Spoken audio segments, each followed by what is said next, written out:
જય શ્રી કૃષ્ણ। 84 વૈષ્ણવોની વાર્તા 14મી। વૈષ્ણવ પણ 14માં નારાયણદાસ બ્રહ્મચારી અને સારસ્વત બ્રાહ્મણ છે એમની વાર્તા કહીએ છીએ।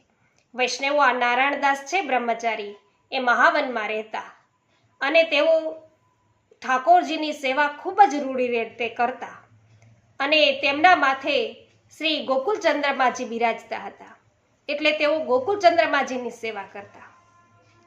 અને તેમની પાસે એક ગાય પણ હતી વૈષ્ણવો, અને એ ગાયને ઘાસ જે ખવડાવે ને વૈષ્ણવો, એ ઘાસ પેલા ધોઈ નાખે, પછી લૂછી નાખે અને પછી ગાયને આ ઘાસ ખવડાવતા। એનું કારણ શું હતું કે ઠાકોરજી એ ગાયનું દૂધ આરોગે છે અને એ દૂધની અંદર રજ ન આવે અને ઠાકોરજીને શ્રમ ન પડે એટલા માટે તેઓ આટલો શ્રમ ઉઠાવતા વૈષ્ણવો। અને જ્યારે જ્યારે શ્રી મહાપ્રભુજી પણ જ્યારે આ ગોકુલમાં પધારે ને ત્યારે આ ગોકુળચંદ્રમાજી છે એમના દર્શને એની સેવા અર્થે પધારતા। આવા કૃપા છે એ મહાપ્રભુજી પણ આ બ્રાહ્મણ ઉપર કરે છે। અને જ્યાં જ્યાં આ બ્રાહ્મણ છે નારાયણદાસ એ હાથ પગ ધોવા જતા ને, એ જગ્યાએ હાથ પગ ધોઈ અને ત્યાં માટી ખોદે ને તો ત્યાંથી કેટલું દ્રવ્ય નીકળે, પણ એને અટકતા પણ નહીં, છૂતા પણ નહીં, એના ઉપર ફરી પાછી માટી નાખી અને તેઓ ત્યાંથી નીકળી જતા। અને આવા તેઓ ત્યાગી। એક વખત તો તેઓ રાત્રે પોતાને ત્યાં સૂતા હતા અને સવારે વહેલા ઉઠીને જુએ છે તો આજુબાજુમાં તો ધનના ઢગલા પડેલા છે, એટલે પોતે એની ભત્રીજીને ઉઠાડે છે અને કહે છે કે સવારે થોડીક વહેલી ઉઠતી જા, જો આ ઠેકાણે આ બધો બગાડ થયો છે એને તું બુહારી કરી અને સાફ કર। એટલે એની ભત્રીજી છે એને ત્યાં બુહારી કરી અને બધું જ જે ધન હતું, દ્રવ્યો હતા, એ બધા છે એ બહાર ફેંકી દીધું અને પછી આખું ઘર લીપી નાખ્યું કે આ બગાડ થયો હતો એટલે લીપી નાખ્યું। આવા ત્યાગી હતા આ નારાયણદાસ। અને વૈષ્ણવો આ નારાયણદાસ એટલા ત્યાગી કે એના ઉપર ઠાકોરજી પ્રસન્ન થાય, કારણ કે જેવા તેઓ નાહી ધોઈ સ્નાન કરી નિત્યક્રમથી પરવારી અને જેવા પોતે અંદર પધાર્યા ઠાકોરજીની સેવા અર્થે, એટલે ઠાકોરજીએ ખૂબ જ પ્રસન્નતાથી દર્શન આપ્યા છે।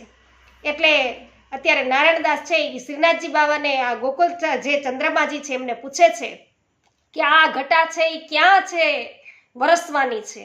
તો કે આ ઘટા તો શ્રી મહાપ્રભુજી છે એમની છે અને એના પર જ વરસશે એમ ઠાકોરજી કહે છે। અને પછી ઠાકોરજી છે એમને રાજભોગ એમને સમર્પીને બહાર તેઓ આવ્યા અને તરત જ એમનું હૃદય ભરાઈ આવ્યું કે ઠાકોરજી કઈ પ્રકારે છે એ આરોગતા હશે, મારું ધરેલું પ્રભુ આરોગતા તો હશે ને, એમ એમને હૃદયની અંદર થાય છે। ત્યારે એની ભત્રીજી કહે છે કે તમે તો પરમ કૃપા પાત્ર મહાપ્રભુજીના સેવક છો અને એટલે મહાપ્રભુજીની આડીથી, મહાપ્રભુજીની કાનીથી પ્રભુ છે અવશ્ય તમે ધરેલ રાજભોગ છે આરોગે જ, એમ તેમને નિશ્ચિંત કરે છે। વૈષ્ણવો દ્રવ્યનો તેઓ સ્પર્શ કરતા નથી, એટલું જ નહીં પણ જ્યાં ધનના ઢગલા હતા એ પણ એમને વળાવી અને બહાર ફેંકાવી દે છે।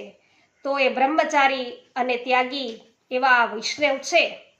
અને ત્યારે એને જે મહાપ્રભુજીની આનીથી તમે કાનીથી કે આરોગે પ્રભુ, ત્યારે એને કહ્યું એની ભત્રીજીને કે અચાનક કોઈ આપણી ઘરે વૈષ્ણવ આવી જાય અને મહાપ્રસાદ લે ને ત્યારે આપણે જાણવું જોઈએ કે પ્રભુએ અંગીકાર કર્યું છે। તો વૈષ્ણવો તેઓ વૈષ્ણવો ઉપર પણ એટલો જ સ્નેહ રાખે છે।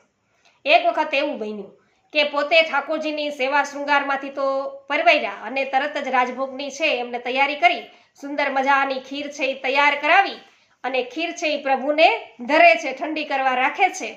ત્યાં તો તરત જ કોઈ આવીને એવા સમાચાર દીધા કે મહાપ્રભુજી પધાર્યા છે અહીં ગામમાં। એટલે પોતે આ જે ખીર છે એ ઠરી નહીં, ત્યાં તો પોતે ડબરામાં એ ખીર ભરી અને તરત જ ઠાકોરજીને રાજભોગ ધરી અને તેઓ દંડવત કરવા માટે મહાપ્રભુજી પાસે દોડ્યા અને મહાપ્રભુજીની પાસે જઈ દંડવત કરી અને માથું છે એ પ્રભુના ચરણોમાં નમાવ્યું। એટલે મહાપ્રભુજી પ્રસન્ન થયા અને એનું મસ્તક છે એ ઊંચું કર્યું અને પૂછ્યું કે અત્યારે શો સમય છે? ત્યારે નારાયણદાસ છે એમ કહે છે કે અત્યારે રાજભોગ છે હું ધરીને આવ્યો છું। એટલે મહાપ્રભુજી પણ એમની સાથે ચાલ્યા કે ચાલો। એટલે મહાવનમાં તેઓ બંને સાથે પધાર્યા અને તરત જ મહાપ્રભુજી છે અંદર મંદિરમાં પધાર્યા સેવામાં જુએ છે તો ઠાકોરજી છે એ હાથ આમ ખેંચી રહ્યા છે. એટલે તરત જ મહાપ્રભુજી પૂછ્યું કે ભાઈ કેમ તમે આવી રીતે હાથ ખેંચી રહ્યા છો? ઠાકોરજીને પૂછ્યું તો કે તમારા દર્શન કરવા અર્થે, તમારા દંડવત કરવા અર્થે આ નારાયણદાસ અમને ઊની ખીર ધરીને તમારા દર્શને આવી. અને જોવે છે તો પ્રભુના હાથ છે, હોઠ છે એ લાલ છે અને પ્રભુએ હાથ આમ ખખેર્યો એટલે ઠેક ઠેકાણે ખીર પણ ઉડેલી છે. અને હજુ પણ વૈષ્ણવો ઠાકોરજીના લાલ હસ્ત અને લાલ હોઠવાળા આ ઠાકોરજીના દર્શન આપના મહાવનમાં હજુ પણ થાય છે, આ ઠાકોરજીના દર્શન. અને ત્યારે મહાપ્રભુજી છે એ નારાયણદાસને ખીજે છે કે કેમ તમે મને દંડવત કરવા અર્થે આ ઠાકોરજીને ઊની ખીર સમર્પીને આવ્યા? એ તો બાળક છે અને આવી રીતે ક્યારેય પણ ઊની ખીર છે એ ધરાય નહીં એમ સમજાવે છે. એટલે પોતે કહે છે કે હું તો આપ પધાર્યા એવું સાંભળી અને ઉતાવળમાં જ ઊની ખીર છે એ ધરીને દોડી આવ્યો. હવે પછી આવું ક્યારેય નહીં કરું. અને ત્યારે કહે છે કે આપ છે આ મહાપ્રસાદ લ્યો. ત્યારે કહે છે કે આ તો જ્ઞાતિ ભેદ છે. ત્યારે મહાપ્રભુજી કહે છે કે એવો કોઈ પણ પ્રકારનો ભેદ તમે સમજો નહીં, તમારા ઉપર મારી અને ઠાકોરજી બંનેની કૃપા છે. માટે ત્યારે તેઓએ છે ખીર છે એ આરોગી અને ત્યારથી ખીર છે એ અન્નસખડીમાં ગણવામાં આવે છે. વૈષ્ણવો આ ખાસ યાદ રાખજો કે અન્નસખડીમાં ક્યારથી ને ખીર ગણવામાં આવી, આ નારાયણદાસના પ્રસંગ ઉપરથી સમજવાનું છે. તો પોતાના ઘરે જે ઠાકોરજી બિરાજે છે એનું સુખ પહેલાં વિચારવું, આપણું સુખ ન વિચારવું. મહાપ્રભુજીના દંડવત કરવા ગયા છે એમાં એને પોતાનું સુખ વિચાર્યું છે અને ઠાકોરજીનું સુખ છે એ પોતે ભૂલી ગયા. પણ પછીથી ઠાકોરજીના કહેવાથી અને મહાપ્રભુજીના કહેવાથી પોતાની ભૂલ છે એમને સમજાઈ ગઈ છે. અને પછી આ નારાયણદાસ છે એનો દેહ થોડોક નબળો પડવા લાગ્યો છે અને તરત જ તેઓ ઠાકોરજીને કહે છે કે આપ તો ગુસાઈજીના ઘરે પધારો તો ત્યાં તમારી રૂઢી રીતે સેવા થાય. પણ છતાં પણ ઠાકોરજી એના પર કૃપા કરે છે અને તેમના માથે જ બિરાજે છે. જ્યારે એની હવે જર્જર થવા દે અને દેહ તેમણે ગુસાઈજી છે એમને ત્યાં પધરાવ્યા છે અને ગુસાઈજી છે એમના પંચમ પુત્ર રઘુનાથજીના માથે આ ઠાકોરજી બિરાજ્યા છે વૈષ્ણવો. અને એમને ખૂબ જ સુંદર રીતે આ સેવા છે એ ઠાકોરજીની કરી. વૈષ્ણવો આ વાર્તા તમને કેવી લાગી?